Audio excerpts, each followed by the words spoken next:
Praise the lord. దేవుని శ్రేష్టమైన నామమునకు మహిమ కలుగునుగాక. ప్రభు పేరట మీ అందరికీ హృదయపూర్వక వందనాలు. ఈ ఉదయకాలము దేవుని వాక్యాన్ని విందాం.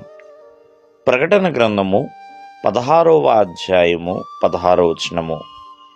ఇదిగో నేను దొంగవలే వచ్చుచున్నాను, తాను దిగంబరుడిగా సంచరించుచున్నందున జనులు తన దిశములను చూతరేమో అని మెలకుగా ఉండి తన వస్త్రము కాపాడుకున్నవాడు ధన్యుడు. ప్రియమైన వాళ్ళరా, వస్త్రము కాపాడుకునుట మరి దేవుని రాకడ వస్తున్న సమయంలో మరి ప్రతి ఒక్కరు కూడా వారి వారి వస్త్రాలని కాపాడుకోవాలి.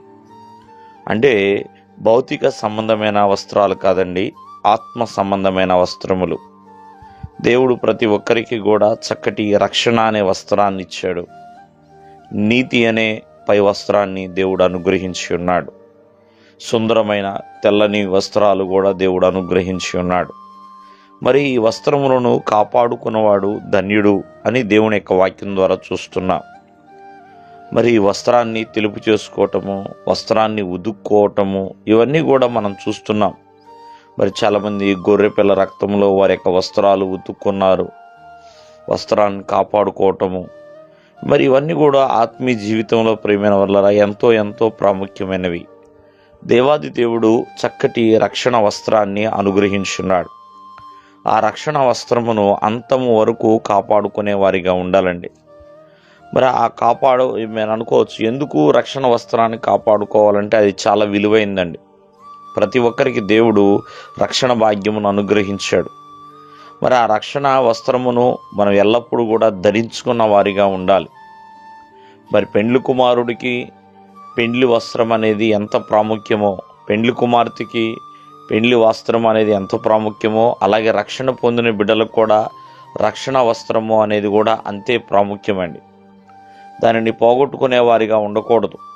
అపవాది ఆ వస్త్రముని మురికి చేయడానికి ప్రయత్నిస్తూ ఉంటాడు, మలినపరచడానికి ప్రయత్నిస్తూ ఉంటాడు. కావున చాలామంది గొర్రెపిల్ల రక్తములో వాటిని కడుక్కుంటూ ఉంటారు.